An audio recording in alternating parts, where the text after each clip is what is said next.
ಇವತ್ತಿನ ದಿನ ಪ್ರತಿಯೊಬ್ಬ ವ್ಯಕ್ತಿ, ಪ್ರತಿಯೊಬ್ಬ ವಟು ತನ್ನ ಜೀವನದಲ್ಲಿ ಶಾಸ್ತ್ರಾಧ್ಯಯನವನ್ನು ನಡೆಸ್ತಾ ಇದ್ದಾನೆ ಅಥವಾ ಆರಂಭ ಮಾಡಿದ ಶಾಸ್ತ್ರಾಧ್ಯಯನವು ನಿರ್ವಿಘ್ನವಾಗಿ ಪರಿಸಮಾಪ್ತಿ ಆಗಬೇಕು ಅಂತ ಹೇಳಿದರೆ ಅವಶ್ಯವಾಗಿ ಶೇಷದೇವರ ಉಪಾಸನೆಯನ್ನು ಮಾಡಬೇಕು ಅಂತ ಶಾಸ್ತ್ರ ಹೇಳುತ್ತೆ.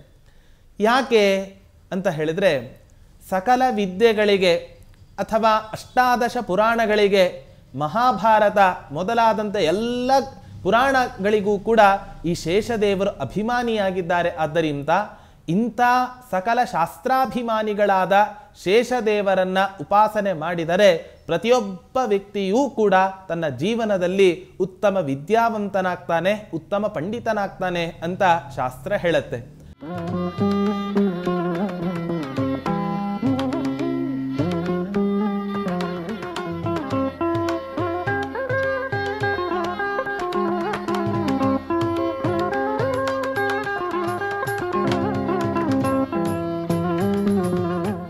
ನಾರಾಯಣಂ ಸುರಗುರುಂ ಜಗದೇಕನಾಥಂ ಭಕ್ತಪ್ರಿಯಂ ಸಕಲಲೋಕನಮಸ್ಕೃತಂ ಚ ತ್ರೈಗುಣ್ಯವರ್ಜಿತಮಜಂ ವಿಭುಮಾದ್ಯಮೀಶಂ ವಂದೇ ಭವಘ್ನಮಮರಾಸುರಸಿದ್ಧವಂದ್ಯಂ ಪೂಜ್ಯಾಯ ರಾಘವೇಂದ್ರಾಯ ಸತ್ಯಧರ್ಮರತಾಯ ಚ ಭಜತಾಂ ಕಲ್ಪವೃಕ್ಷಾಯ ನಮತಾಂ ಕಾಮಧೇನವೇ ಧ್ರುವಾದಿಧ್ವಾಂತರವಯೇ ವೈಷ್ಣವೇಂದೀವರೇಂದವೇ ಶ್ರೀ ರಾಘವೇಂದ್ರ ಗುರವೇ ನಮೋ ಅತ್ಯಂತ ದಯಾಲವೇ.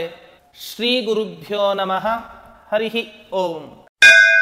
ಹೀಗೆ ಹಿಂದಿನ ಶ್ಲೋಕದಲ್ಲಿ ರಾಮಚಾರಿತ್ರ್ಯ ಮಂಜರಿ ಎನ್ನುವ ಪುಟ್ಟ ಗ್ರಂಥವನ್ನು ನಮ್ಮ ಸಮಾಜಕ್ಕೆ ನೀಡಿದಂತಹ ಮಹನೀಯರಾದ ರಾಘವೇಂದ್ರ ಗುರುಗಳನ್ನು ನಮಸ್ಕರಿಸಿ ಪುನಃ ಇನ್ನೊಂದು ಶ್ಲೋಕದಿಂದ ರಾಯರನ್ನು ನಮಸ್ಕರಿಸ್ತಾ ಇದ್ದಾರೆ.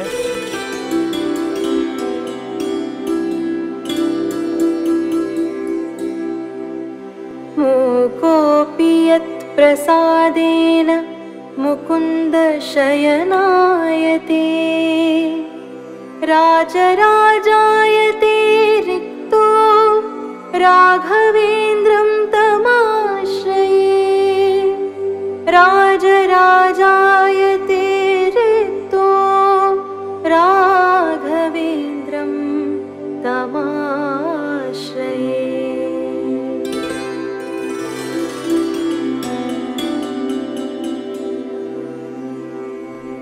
ರಾಯರ ಉಪಾಸನೆಯನ್ನು ಮಾಡಿದರೆ ಪ್ರತಿಯೊಬ್ಬ ಭಕ್ತ ತನ್ನ ಜೀವನದಲ್ಲಿ ಹೇಗಿರ್ತಾನೆ ಅನ್ನೋ ಮಹತ್ವವನ್ನು ಇಲ್ಲಿ ನಿರೂಪಣೆ ಮಾಡ್ತಾ ಇದ್ದಾರೆ.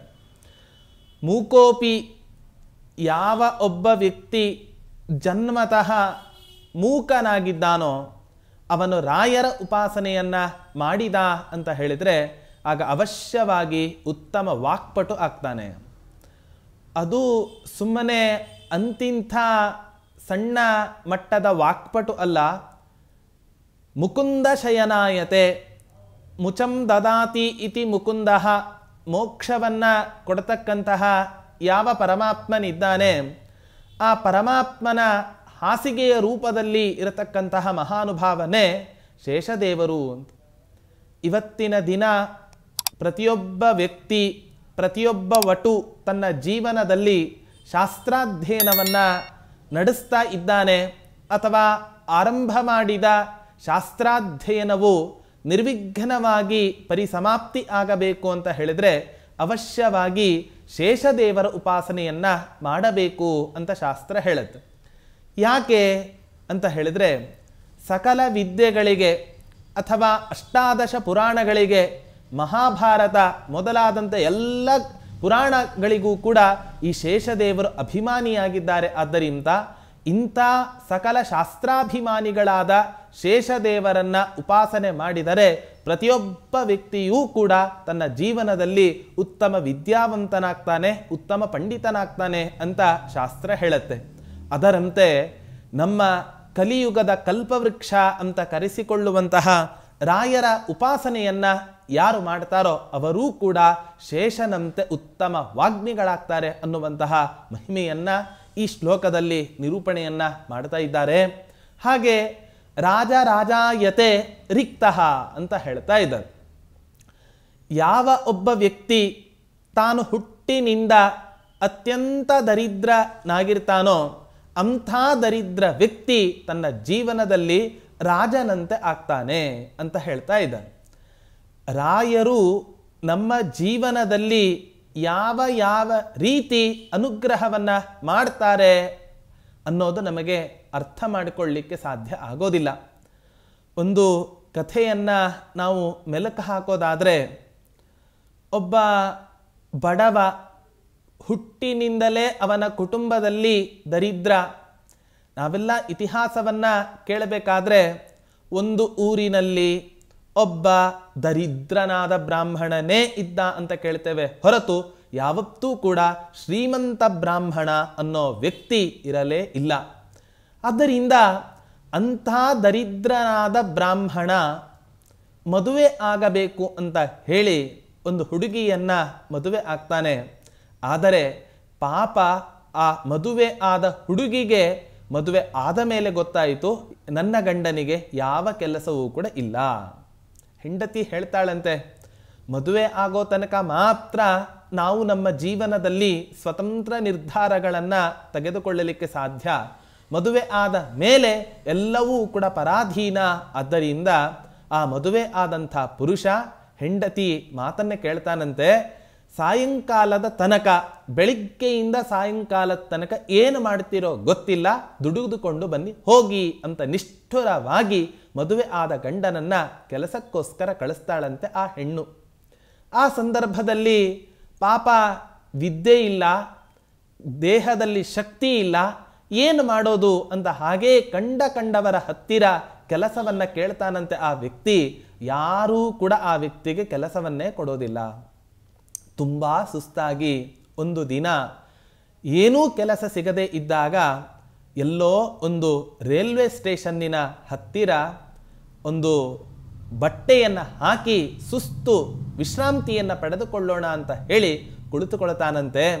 ಆ ಸಂದರ್ಭದಲ್ಲಿ ದಾರಿಯಲ್ಲಿ ಹೋಗ್ತಾ ಇರತಕ್ಕಂತಹ ಎಲ್ಲ ಜನರು ಕೂಡ ಭಿಕ್ಷುಕ ಕೂತಿದ್ದಾನೆ ಅಂತ ತಿಳಿದು ಎಲ್ಲರೂ ಕೂಡ 1 ರೂಪಾಯಿ 2 ರೂಪಾಯಿ ಹೀಗೆ ಹಾಕ್ತಾ ಕುತ್ಕೊಂಡಿದ್ದಾನೆ. ಅವನು ವಿಶ್ರಾಂತಿಯನ್ನು ಮಾಡ್ತಾ ನಿದ್ದೆಯ ಮಂಪರಿಗೆ ಜಾರಿ ಬಿಟ್ಟಿದ್ದಾನೆ. ಎದ್ದು ನೋಡಿದಾಗ 100 ರೂಪಾಯಿಗಳು ತನ್ನ ಬಟ್ಟೆ ಮೇಲಿದೆ. ಇದೇ ನನ್ನ ಜೀವನಕ್ಕೆ ಒಂದು ಉಪಾಯ ಅಂತ ತಿಳಿದು ದುಡಿಯಕ್ಕೆ ಹೋಗದೆ ಪ್ರತಿನಿತ್ಯ ಆ ಸ್ಟೇಷನ್ನಿಗೆ ಬಂದು ಆ ದುಡ್ಡನ್ನು ಸಂಪಾದನೆ ಮಾಡ್ತಾ ಇದ್ದಂತೆ ಆ ವ್ಯಕ್ತಿ. ಹೆಂಡತಿಗೆ ಗೊತ್ತಾಯಿತು, ಪಕ್ಕದ ಮನೆ ಹೆಂಗಸಿನಿಂದ ಅವನ ಹೆಂಡತಿಗೆ ಗೊತ್ತಾಗತ್ತೆ. ಆ ಸಂದರ್ಭದಲ್ಲಿ ಹೆಂಡತಿ ಹೇಳ್ತಾಳೆ, ದುಡಿಬೇಕು ಆದ್ರೆ ಭಿಕ್ಷೆಯನ್ನು ಬೇಡಬಾರ್ದು. ಹೋಗ್ತಾನೆ, ರೈಲ್ವೆ ಸ್ಟೇಷನ್ನಿಗೆ ಹೋಗ್ತಾನೆ, ರೈಲನ್ನು ಹತ್ತುತ್ತಾನೆ. ಹತ್ತಿದ ತಕ್ಷಣ ಒಂದಿಷ್ಟು ಜನರ ಗುಂಪಿಗೆ ಅವನು ಸಿಕ್ಕಿ ಹಾಕಿಕೊಳ್ತಾನೆ, ಜನರ ಗುಂಪಿನಲ್ಲಿ ಸಿಕ್ಕಿ ಹಾಕಿಕೊಳ್ತಾನೆ. ಎಂಥ ವಿಪರ್ಯಾಸ ಅಂತ ಹೇಳಿದ್ರೆ ಅದು ಕಳ್ಳರ ಗುಂಪಾಗಿರುತ್ತೆ. ಆ ಕಳ್ಳರ ಗುಂಪಿನಲ್ಲಿ ಇದ್ದ ಸಂದರ್ಭದಲ್ಲಿ ಕಳ್ಳರು ಹೇಳ್ತಾರೆ, ನಿನಗೊಂದು ಉತ್ತಮವಾದ ಕೆಲಸವನ್ನ ಕೊಡ್ತೇವೆ, ಕೆಲಸ ತುಂಬಾ ಕಡಿಮೆ, ಫಲ ಜಾಸ್ತಿ, ಆದ್ರೂ ಭಿಕ್ಷೆ ಬೇಡೋದು ಅಲ್ಲ ಅಂತ ಹೇಳಿದಾಗ, ಇಂಥ ಕೆಲಸ ಇದ್ರೆ ಅವಶ್ಯವಾಗಿ ನಾನು ಮಾಡ್ತೇನೆ. ಎಷ್ಟು ಮುಗ್ಧ ಇದ್ದ ಅಂದ್ರೆ ಆ ವ್ಯಕ್ತಿ, ಕಳ್ಳತನ ಅನ್ನೋದು ತಪ್ಪು ಅನ್ನೋದು ಅವನ ಜೀವನದಲ್ಲೇ ಗೊತ್ತಿರಲಿಲ್ಲ. ಆದ್ದರಿಂದ ಅಷ್ಟು ಮುಗ್ಧನಾದಂಥ ವ್ಯಕ್ತಿಯನ್ನ ಬಲೆ ಬೀಸ್ತಾರೆ ಆ ಕಳ್ಳರು. ಹೋಗ್ತಾರೆ, ರಾತ್ರಿ ಕಾಲ ಆಗತ್ತೆ, ಒಬ್ಬ ಬ್ರಾಹ್ಮಣನ ಶ್ರೋತ್ರಿಯ ಮನೆಗೆ ಹೋಗ್ತಾರೆ. ರಾತ್ರಿ ಕಾಲ ಮಹಡಿ ಹತ್ತಿ ತೋರಿಸ್ತಾರೆ. ಸಾಲಿಗ್ರಾಮಾದಿ ಶಿಲೆಗಳೆಲ್ಲವೂ ಕೂಡ ಇದೆ. ಆ ತಟ್ಟೆ, ಬಂಗಾರದ ತಟ್ಟೆಯಲ್ಲಿ ಸಾಲಿಗ್ರಾಮಾದಿ ಶಿಲೆಗಳೆಲ್ಲವೂ ಕೂಡ ಇರ್ತವೆ. ಆ ಕಲ್ಲನ್ನ ಕೆಳಗಡೆ ಬಿಸಾಡಿ ಈ ಸಾಲಿಗ್ರಾಮ ತಟ್ಟೆಯನ್ನು ನಮಗೆ ತಂದು ಕೊಡು ಅಂತ ಕೇಳ್ತಾನೆ. ಆಯಿತು ಅಂತ ಹೋಗ್ತಾನೆ, ಕೆಳಗಡೆ ಇಳಿತಾನೆ, ನೋಡ್ತಾನೆ. ಆದ್ರೆ ಮೈಲಿಗೆಯಲ್ಲಿ ಮುಟ್ಟಲಿಕ್ಕೆ ಆ ವ್ಯಕ್ತಿಗೆ ಮನಸ್ಸೇ ಆಗೋದಿಲ್ಲ. ಅದಕ್ಕೋಸ್ಕರ ಕಳ್ಳರು ಕೇಳ್ತಾರೆ, ಏನು ಆಲೋಚನೆ ಮಾಡ್ತಾ ಇದ್ದೀಯಾ? ಸಾಲಿಗ್ರಾಮಗಳು ಸಕಲ ತೀರ್ಥಾಭಿಮಾನಿ ದೇವತೆಗಳ ಸನ್ನಿಧಾನ, 33 ಕೋಟಿ ದೇವತೆಗಳ ಸನ್ನಿಧಾನ ತುಂಬಿದಂಥ ಶಿಲೆಯೇ ಈ ಸಾಲಿಗ್ರಾಮ. ಇಂಥ ಸಾಲಿಗ್ರಾಮವನ್ನು ಮೈಲಿಗೆಯಲ್ಲಿ ಮುಟ್ಟೋದು ಅಂತ ಹೇಳಿದ್ರೆ ನನಗೆ ತುಂಬಾ ಪಾಪ ಬರುತ್ತೆ ಅಂತ ತಿಳಿದು ಸ್ನಾನ ಮಾಡಿ ಮುಟ್ಟುತ್ತೇನೆ. ಅದಕ್ಕೋಸ್ಕರ ಆಯಿತು ಅಂತ ಹೇಳಿ ದೇವರ ಮನೆಯ ಪಕ್ಕದಲ್ಲೇ ಇದ್ದ ಒಂದು ಬಾವಿಯಲ್ಲಿ ಮಧ್ಯರಾತ್ರಿ ಕಾಲದಲ್ಲಿ ಸ್ನಾನವನ್ನ ಮಾಡ್ತಾ ಇರ್ತಾನೆ. ಸ್ನಾನವನ್ನ ಮಾಡಿ ದೇವರ ಮನೆಗೆ ಬರ್ತಾನೆ. ಕಳ್ಳರು ಕೇಳ್ತಾರಂತೆ, ತುಂಬಾ ಲೇಟ್ ಆಯಿತು, ಮನೆಯ ಯಜಮಾನ ಎದ್ದು ಬಿಟ್ಟರೆ ತುಂಬಾ ಕಷ್ಟ ಆದೀತು, ಅದಕ್ಕೋಸ್ಕರ ಬೇಗ ನೀನು ಆ ತಟ್ಟೆಯನ್ನು ಕೊಡು. ಸಾಲಿಗ್ರಾಮವನ್ನು ಮುಟ್ಟುತ್ತಾ ಇದ್ದೇನೆ, ಗಂಟೆಯನ್ನ ಬಾರಿಸದೆ ಹಾಗೇ ಸಾಲಿಗ್ರಾಮ ಶಿಲೆಯನ್ನು ಮುಟ್ಟಿದರೆ ಅದು ಸರಿ ಆಗೋದಿಲ್ಲ, ರಾಕ್ಷಸ ಶಕ್ತಿಗಳ ದಮನ ಆಗೋದಿಲ್ಲ, ಅದಕ್ಕೋಸ್ಕರ ಗಂಟೆಯನ್ನು ಬಾರಿಸ್ತೇನೆ ಅಂತ ಹೇಳಿ ಜೋರಾಗಿ ಆ ಗಂಟೆಯನ್ನು ಬಾರಿಸ್ತಾನಂತೆ. ತಕ್ಷಣಕ್ಕೆ ಆ ಮನೆಯ ಯಜಮಾನ ಎದ್ದು ಬಂದು ಬಿಡ್ತಾನಂತೆ ಅವನನ್ನು ನೋಡ್ಲಿಕ್ಕೆ. ರಾಯರ ಅನುಗ್ರಹ ಎಷ್ಟಿದೆ ಅಂತ ಹೇಳಿದ್ರೆ, ಆ ಮನೆಯ ಯಜಮಾನನ ಕನಸಿನಲ್ಲಿ ಅವತ್ತಿನ ದಿನ ರಾತ್ರಿ ಕನಸು ಬಿದ್ದಿತ್ತು. ರಾಯರು ಸ್ವಪ್ನದಲ್ಲಿ ಬಂದು ಸೂಚನೆ ಕೊಡ್ತಾರೆ, ಇವತ್ತಿನ ದಿನ ರಾತ್ರಿ ಕಾಲದಲ್ಲಿ ಒಬ್ಬ ಬ್ರಾಹ್ಮಣ ನಿನ್ನ ಮನೆಯಲ್ಲಿ, ನಿನ್ನ ಮನೆಯ ಬಾವಿಯಲ್ಲಿ ಸ್ನಾನವನ್ನ ಮಾಡಿ ದೇವರ ಮನೆಯಲ್ಲಿ ಕುತ್ಕೊಂಡಿರ್ತಾನೆ, ಅವನಿಗೆ ನಿನ್ನ 100 ಎಕರೆ ಜಮೀನಿನಲ್ಲಿ ಅರ್ಧ ಪಾಲನ್ನ ಆ ದರಿದ್ರ ಬ್ರಾಹ್ಮಣನಿಗೆ ದಾನ ಮಾಡಬೇಕು ಅಂತ ಕನಸಿನಲ್ಲಿ ಹೇಳಿರ್ತಾರೆ. ಅದರಂತೆ ಬಂದು ನೋಡ್ತಾನೆ, ರಾಯರು ಕನಸಿನಲ್ಲಿ ಹಿಂದಿನ ಕ್ಷಣದಲ್ಲಿ ಹೇಳಿದ್ದು ಮುಂದಿನ ಕ್ಷಣದಲ್ಲಿ ಸತ್ಯವಾಯಿತು ಅಂತ ಆ ಬ್ರಾಹ್ಮಣನ ಮುಖವನ್ನು ನೋಡಿ ಅತ್ಯಂತ ಸಂತುಷ್ಟನಾಗಿ ರಾಯರ ಮಹಿಮೆಯನ್ನ ಕೊಂಡಾಡಿದ್ದಂತೆ ಆ ವ್ಯಕ್ತಿ. ಆದ್ದರಿಂದ ಹುಟ್ಟು ದರಿದ್ರನಾದರೂ ಕೂಡ ರಾಯರ ಮಹಿಮೆಯಿಂದ, ರಾಯರ ಉಪಾಸನೆಯಿಂದ ಆ ದರಿದ್ರನಾದ ಬ್ರಾಹ್ಮಣ ತಕ್ಷಣದಲ್ಲೇ ಜೀವನದಲ್ಲಿ ಅತ್ಯಂತ ಶ್ರೀಮಂತ ವ್ಯಕ್ತಿ ಆಗ್ತಾನೆ ಅನ್ನೋ ಇತಿಹಾಸವನ್ನ ನಾವು ಕೇಳ್ತೇವೆ. ಆದ್ದರಿಂದ ರಾಜಾಯತೆ ರಿಕ್ತಃ, ರಿಕ್ತ ಅನ್ನೋ ಶಬ್ದಕ್ಕೆ ಅತ್ಯಂತ ದರಿದ್ರನಾದಂಥ ವ್ಯಕ್ತಿ ಏನಾಗ್ತಾನೆ, ರಾಜನಂತೆ ಸಕಲ ಅಷ್ಟೈಶ್ವರ್ಯಗಳನ್ನು ಕೂಡ ತನ್ನ ಜೀವನದಲ್ಲಿ ಅನುಭವಿಸ್ತಾನೆ ಅನ್ನೋ ಅರ್ಥವನ್ನ ನಾವು ಕಾಣಬಹುದಾಗಿದೆ. ಕೇವಲ ರಾಯರು ಜಾತಿ, ಮತ, ಪಂಥ ಯಾವುದನ್ನು ಕೂಡ ಲೆಕ್ಕಿಸದೆ ಎಲ್ಲ ಜಾತಿಯವರಿಗೂ ಕೂಡ ಆ ಇವತ್ತಿನ ದಿನ ಅನುಗ್ರಹವನ್ನು ಮಾಡತಕ್ಕಂತಹ ಏಕೈಕ ಮಹಿಮೋಪೇತರು ಅಂತ ಹೇಳಿದ್ರೆ ಅದು ರಾಘವೇಂದ್ರ ಗುರುಗಳು ಮಾತ್ರ. ಆದ್ದರಿಂದ ಇಂಥ ರಾಘವೇಂದ್ರ ಗುರುಗಳನ್ನ ನಾನು ಇವತ್ತಿನ ದಿನ ಪ್ರಾರ್ಥನೆ ಮಾಡ್ತಾ ಇದ್ದೇನೆ, ನಾನು ಅವರನ್ನು ಆಶ್ರಯಿಸ್ತೇನೆ ಅಂತ ಹೇಳಿ ನಾರಾಯಣಾಚಾರ್ಯರು ತಿಳಿಸ್ತಾ ಇದ್ದಾರೆ. ಹೀಗೆ ತಿಳಿಸ್ತಾ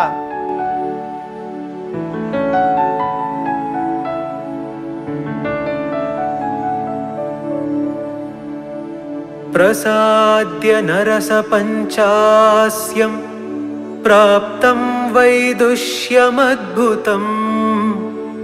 ಏನ ಲಕ್ಷ್ಮೀ ನೃಸಿಂಹೇನ ತಾತಪಾದಂ ತಮಾಶ್ರಯೇ.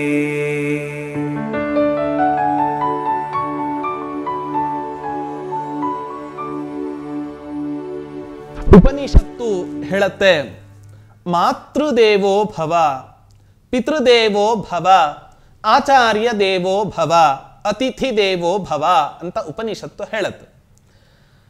ನೋಡಿ, ಉಪನಿಷತ್ತು ನಿರೂಪಣೆಯನ್ನ ಮಾಡ್ತಾ ಪ್ರತಿಯೊಬ್ಬ ವ್ಯಕ್ತಿ ತಾನು ಹುಟ್ಟಬೇಕಾದರೆ 3 ಋಣಗಳನ್ನ ಇಟ್ಟುಕೊಂಡು ತನ್ನ ಜೀವನದಲ್ಲಿ ಹುಟ್ಟುತ್ತಾನೆ. ಜಾಯಮಾನೋ ಹವೈ ಬ್ರಾಹ್ಮಣ ತ್ರಿಭೃಣವ ಜಾಯತೆ. ಯಾವ್ದ್ಯಾವುದು ಆ 3 ಋಣ ಅಂತ ಹೇಳಿದ್ರೆ, ಒಂದು ದೇವಋಣ, ಇನ್ನೊಂದು ಪಿತೃಋಣ, ಇನ್ನೊಂದು ಋಷಿ ಋಣ.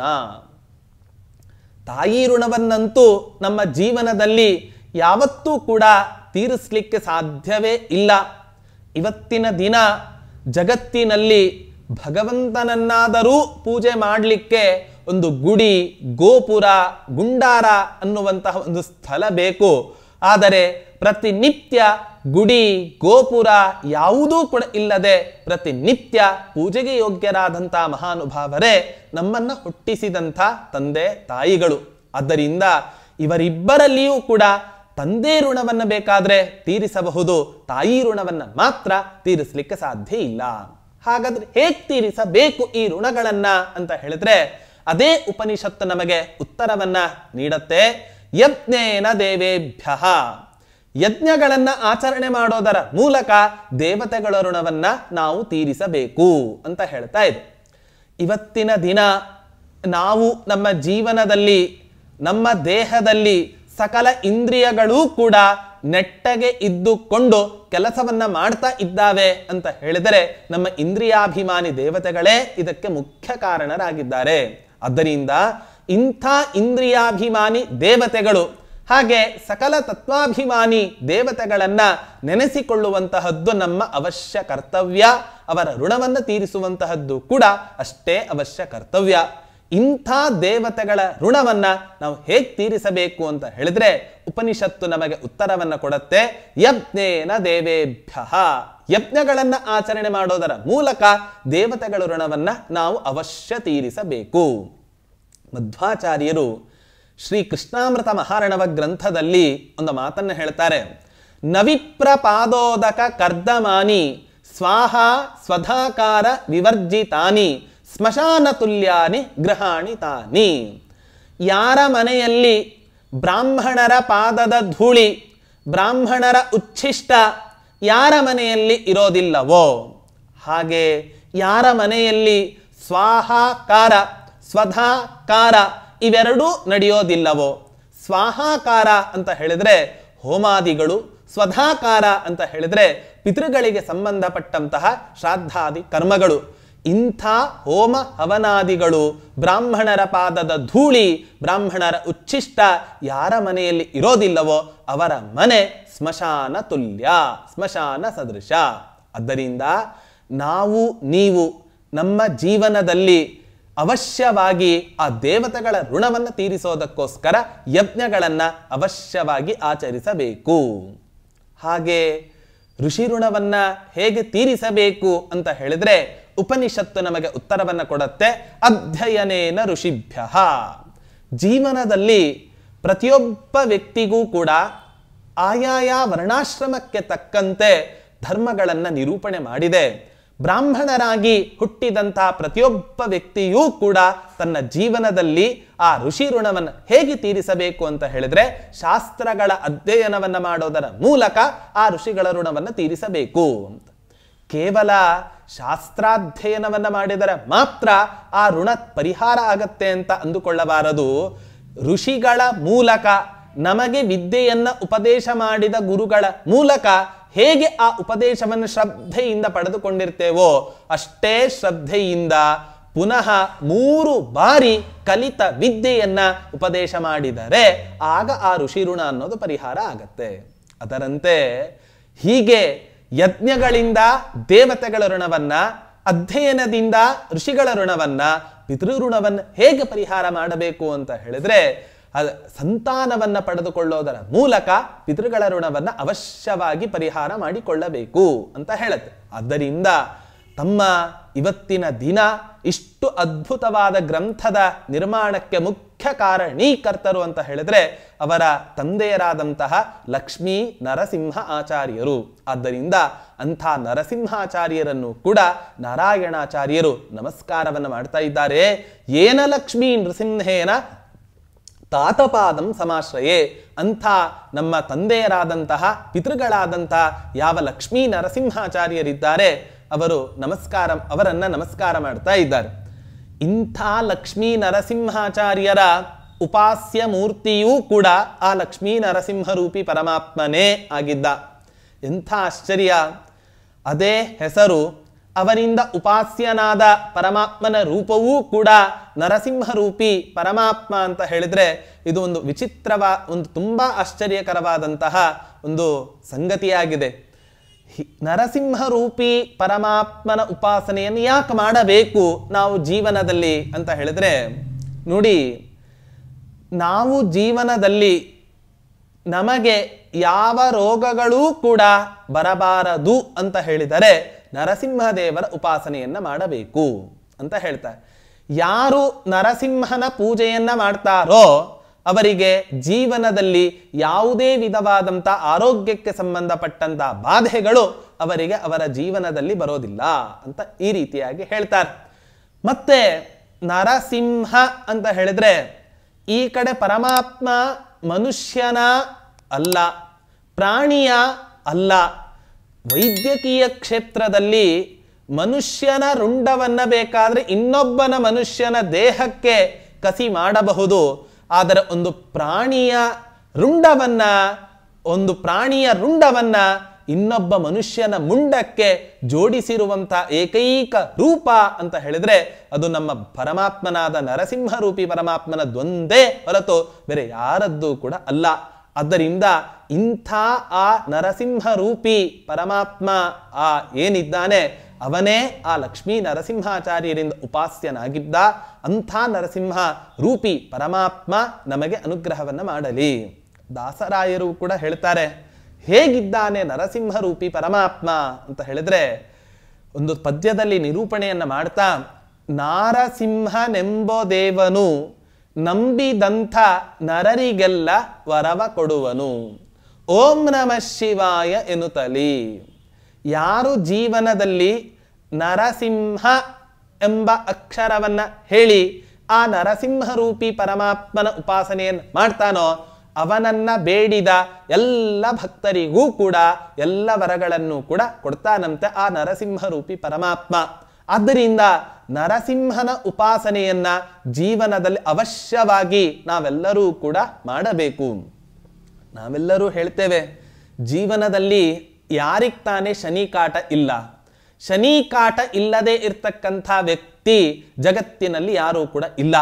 ಆದ್ರೆ ಎಂಥ ಆಶ್ಚರ್ಯ ಅಂದ್ರೆ ನಮಗೆಲ್ಲರಿಗೂ ಕಾಟ ಕೊಡುವಂತಹ ಯಾವ ಶನಿ ಇದ್ದಾನೆ ಅವನಿಗೆ ಇನ್ನೊಬ್ಬ ಶನಿ ಇದ್ದಾನಂತೆ. ಆ ಶನಿಯೇ ಈ ನರಸಿಂಹ ದೇವರು. ಆದ್ದರಿಂದ ನಮಗೆ ಅಷ್ಟಮ ಶನಿ ಕಾಟವೋ, ಪಂಚಮ ಶನಿ ಕಾಟವೋ, ಸಪ್ತಮ 7.5 ಇಂಥ ಅನೇಕ ಬಾಧೆಗಳು, ಶನಿಗಳ ಕಾಟದಿಂದ ಯಾರಾದರೂ ಕೂಡ ಜೀವನದಲ್ಲಿ ಬಾಧಿತರಾಗಿದ್ದರೆ ಅವರು ಶನಿಗೆ ಶನಿ ಆದಂತಹ ನರಸಿಂಹರೂಪಿ ಪರಮಾತ್ಮನ ಉಪಾಸನೆಯನ್ನು ಮಾಡಿದರೆ ಅವರಿಗೆ ಯಾವುದೇ ವಿಧವಾದಂತಹ ಶನಿಯ ಕಾಟವೂ ಕೂಡ ಜೀವನದಲ್ಲಿ ಇರೋದಿಲ್ಲ ಅಂತ ಹೇಳ್ತಾರೆ. ವಾದಿರಾಜ ಗುರು ಸಾರ್ವಭೌಮರು ತಮ್ಮ ತೀರ್ಥ ಪ್ರಬಂಧದಲ್ಲಿ ಒಂದು ಮಾತನ್ನು ಹೇಳ್ತಾರೆ, ಸ್ತಂಭಾಯಿತೇಪಿ ಅಂತ ಒಂದು ಮಾತನ್ನು ಹೇಳ್ತಾರೆ. ಜ್ಞಾನ ಇಲ್ಲದೆ ಇರುವಂಥ ಕಂಬದಲ್ಲಿ ಪ್ರಕಟನಾದ ಯಾವ ನರಸಿಂಹರೂಪಿ ಪರಮಾತ್ಮನಿದ್ದೀಯೋ ಈ ನರಸಿಂಹರೂಪಿ ಪರಮಾತ್ಮ ಜ್ಞಾನ ಇಲ್ಲದೆ ಇರುವಂಥ ನನ್ನ ಅಂತಃಕರಣದಲ್ಲಿ ಪ್ರಕಟನಾಗು ಅಂತ ಪ್ರಾರ್ಥನೆಯನ್ನು ಮಾಡ್ತಾರೆ ಆ ವಾದಿರಾಜ ಗುರು ಸಾರ್ವಭೌಮರು ತಮ್ಮ ತೀರ್ಥ ಪ್ರಬಂಧ ಗ್ರಂಥದಲ್ಲಿ. ಹೀಗೆ ನರಸಿಂಹರೂಪಿ ಪರಮಾತ್ಮನ ಮಹಿಮೆಯನ್ನ ಹೇಳ್ತಾ ಹೋದ್ರೆ ಅತ್ಯಂತ ಅಗಾಧವಾದ ಮಹಿಮೆ ಆ ನಮ್ಮ ನರಸಿಂಹರೂಪಿ ಪರಮಾತ್ಮನದ್ದಾಗಿದೆ.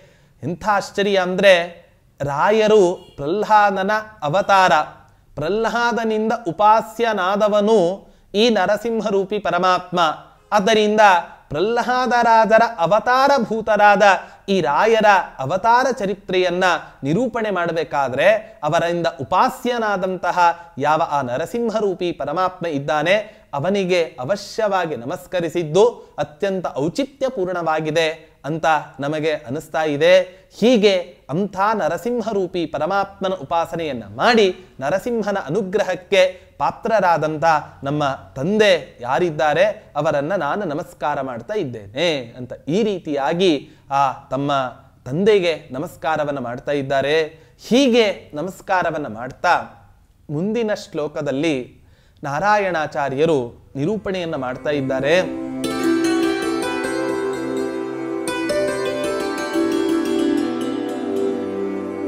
ಪ್ರಾಪ್ತಾನ್ಯನುತಿ ಪಾಪೌ ಘರಸನಾಂ ಪಾವಯಾಮ್ಯಹಂ ಗುರ್ವಂತರ್ಯಾಮಿ ಭಗವತ್ ಸ್ತುತಿ ಗಂಗಾಂಬುಮಜ್ಜನಾತ್ ಗುರ್ವಂತರ್ಯಾಮಿ ಭಗವತ್ ಸ್ತುತಿ ಗಂಗಾಂಬುಮಜ್ಜನಾತ್.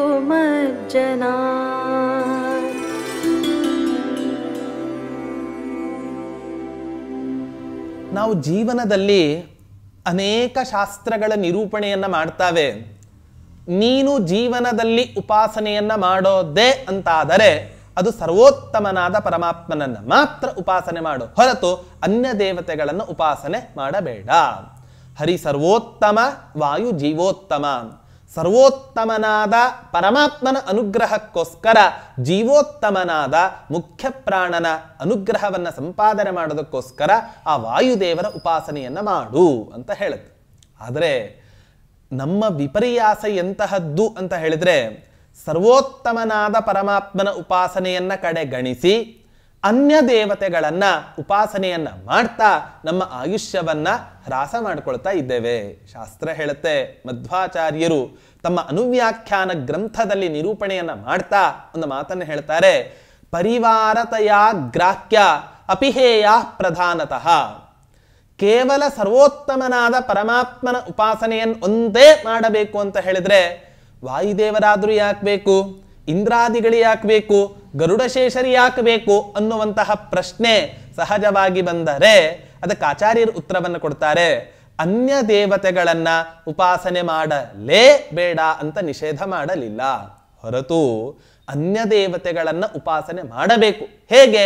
ಪರಮಾತ್ಮನ ಪರಿವಾರ ಅಂತ ತಿಳಿದು ನಾವು ಉಪಾಸನೆಯನ್ನು ಮಾಡಬೇಕು, ಹೊರತು ಮುಖ್ಯವಾಗಿ ಅವನೇ ಸರ್ವೋತ್ತಮ, ಗರುಡನೇ ಸರ್ವೋತ್ತಮ, ಶಿವನೇ ಸರ್ವೋತ್ತಮ ಅನ್ನುವಂಥ ಈ ಅನುಸಂಧಾನವನ್ನು ಇಟ್ಟುಕೊಂಡು ಯಾವತ್ತೂ ಕೂಡ ಅನ್ಯ ದೇವತೆಗಳ ಉಪಾಸನೆಯನ್ನ ಮಾಡಬಾರದು ಅಂತ ನಮಗೆ ಶಾಸ್ತ್ರ ನಿಷೇಧ ಮಾಡದು. ಅದನ್ನೇ ಆಚಾರ್ಯರು ಹೇಳಿದ್ದು, ಪರಿವಾರ ತಯಾಗ್ರಾಹ್ಯ ಅಪಿಹೇಯ ಪ್ರಧಾನತಃ ಅಂತ ಈ ರೀತಿಯಾಗಿ ನಿಷೇಧ ಮಾಡಿಕೊಟ್ಟಿದೆ.